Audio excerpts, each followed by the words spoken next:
this first question actually comes from a user named Storm, and they mention, our world happens in cycles. History repeats. Hard times create strong men create good times create weak men, and weak men create hard times. Somebody's been watching too much of the Joe Rogan Experience. It's funny, every time he says that, he fucks it up. He always goes, coming men make gay men jacking off strong guys. I don't know, he says something crazy. But yes, that's very true. History does repeat itself in our own world. That's kind of what I was mentioning for that Jon Snow spinoff show. It's like, Game of Thrones is very much a wheel of time. In that aspect that this house is on top, then this house, then the next one, and then that house, right? For the most part, the last, 300 years, it has mostly been the Targaryens. But in the TV show, we saw the Starks, the Baratheons, and the Lannisters are all somewhat on an equal tier, except for obviously King Robert. But then he gets wiped out, then the Lannisters are on top, and then at the end, House Stark is on top, and Daenerys is on top for a while, right? All of that means that it's a possibility for Jon Snow to go through what the original Free Folk went through when they went north. They were just the first men that were up on the wrong side of the wall when it was raised.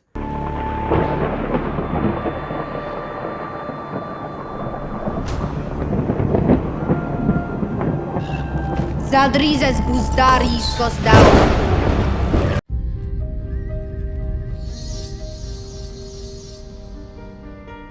Real quick before I jump into the rest of the questions, one thing that I love to do on my channel is to answer you all's questions and comments in videos like these. So if you enjoy these kinds of videos, please do me a massive favor, slap a like on this. Like goal's gonna be 420. And also make sure you subscribe and have those notifications turned all the way on. So that way you'll get an alert every single time I drop a video throughout the wait for House of the Dragon Season 7. House of the Dragon Season 1 and Game of Thrones, potentially the Jon Snow sequel show, Winds of Winter and A Dream of Spring. All of that is known here on this channel as the Low Knot. Also, super special shout out to every single member of my Patreon family over on patreon.com/SirHuntsReviews. Okay, so this next question comes from a user named Daemon Misiloane. I know I butchered that, sorry about that. And he said, I wonder what different houses, the literal buildings, we're going to see. And I better see more than 3 dragons on screen at once and a good-ass opening similar to the first one, but different. So that's kind of a 3-part question. Let me, dissect the first part. I wonder what different houses we'll be seeing, like the literal buildings. Well, we should get to see Casterly Rock, right? We're going to get to see King's Landing, we're going to get to see Winterfell, we're going to get to see places in Dorne, we're going to get to see the Stepstones, which is somewhere that's never really been explored before. Like, yes, there's no great house that lives in the Stepstones, but House Targaryen, King Daemon is named, or Prince Daemon is named King of the Stepstones down there, so that'll be interesting to see.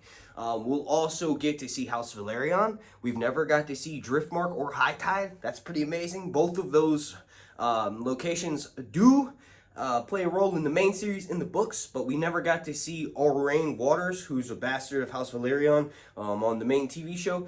It's kind of interesting because Cersei is initially in love with Rhaegar, like most of the women at the time. She hates Robert, but she sees similarities between Rhaegar and Aurane Waters, and she lets Aurane get away with certain shit because he reminds Cersei of Rhaegar, so Cersei's a bit of a fanboy for Aurane Waters. But those are just some of the locations that we'll get to see. We'll get to see more, but I think it'll be interesting nonetheless because there are a lot of locations in this main series that are sort of a base of operations that we never got to see in the Game of Thrones series. Now the next question comes from a user named Zasman Reviews, and he says, if this series is successful, would you want a sequel show based on Fire and Blood Part 2 once that comes out? In 10 years, LOL? Now to comment on the last part, I don't think it's going to take 10 years. I think Fire and Blood Part 2 will be out probably by the 2nd or 3rd season of House of the Dragon. And yes, I definitely would, because the next part to this, it's kind of interesting. Because when you first learn about the Song of Ice and Fire, when you first start reading it, you're like, okay, I'm going to skip to the part where all the dragons are and all the Targaryens are. That's what I want. I need it. But then you realize there's not that much of that. And much more of Martin's work, like the main series and World of Ice and Fire and Fire and Blood and all these other publications that he made for, books in this series, you realize that some of the best parts of the story take place with no dragons, right? So yes, I want to see the Blackfire rebellions. I want to see the Hour of the Wolf, right? That's probably going to be right where the show wraps up, right where with the crowning of Aegon the Third, right? We probably probably get to see the Hour of the Wolf, but we won't get to see the Regency, right? That'll be something that could maybe be explored in a part 2. One of the big things that'll be interesting for when George releases Fire and Blood Part 2 is we're probably going to get way more information about what happened at the tragedy at Summerhall. Ultimately, what they could do is literally map out the entirety of the Targaryen dynasty.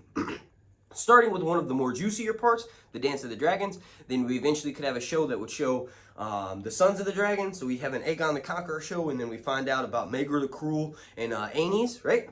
And then, you know, we have this Dance of the Dragons, then we have the Blackfire Rebellion, and that could all eventually lead up to a Rhaegar and Robert's Rebellion. I think that would be really cool initially, and to answer your question, summarize it rather, yes, I'm super excited to see House of the Dragon sequel or whatever iteration comes next after that, but following that main Targaryen storyline. Alright, now the last comment for this video at least, remember, if you want me to answer one, just leave a comment or a question or anything down below in the comment section, and I'll try to cover it in the next one of these. But this is from Mitchell McCormick, and he said, "Shoot me straight, Mark. Do you think we will see the resurrection of our queen? I fantasize a resurrection over the ruins of old Valyria." Well, I immediately made a video after Game of Thrones Season 8 ended, and I've made like 10 videos since then about how Daenerys is going to go and get resurrected.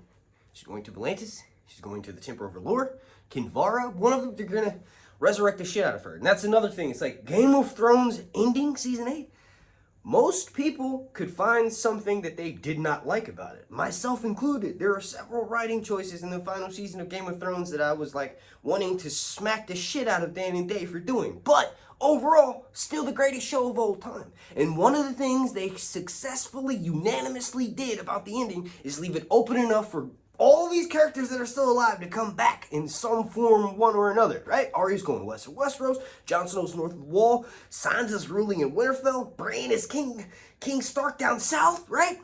There's so many possibilities for sequels of the main series. Dan and Dave did that on purpose, and I'm looking forward to this Jon Snow show because ultimately that means, you know, relating this back to Mitchell's question, Daenerys will be coming back. That's going to be the main plot line. Like, I feel like at first, the first season, they're going to leave it pretty much singularly. Like, we probably will only get references to a few other characters in the first episode. Then as the story sort of winds down and opens, you realize that this is kind of self-contained. But then in the season finale, they realize the show's been a success. We realize, oh shit, Jon, you have consequences coming your way in the form of Daenerys being resurrected on the back of Drogon. Well, I thank you all so much for watching. If you could please do me a massive favor and slap a like on this video. Like goal is going to be 420. Also, consider checking out my Patreon. If you enjoy my content and you want to leave me a couple of extra bucks or just help me combat YouTube delisting my videos, what that means basically is that when my YouTube videos get uploaded, they don't even show up in YouTube's ranking system. And for a video to be successful, it needs to show up in YouTube's ranking system for about 24 to 48 hours. My videos do not do that. So one way to combat that is I started a Patreon just to make sure I get some sort of revenue coming in from spending my time, money, and effort and energy making these videos. But like I said, you don't have to do that. Watching these videos is the best thing you can do. Thank you all so much for watching. Thank you to every single member of my Patreon producers. And... Along nights out, these are supposed to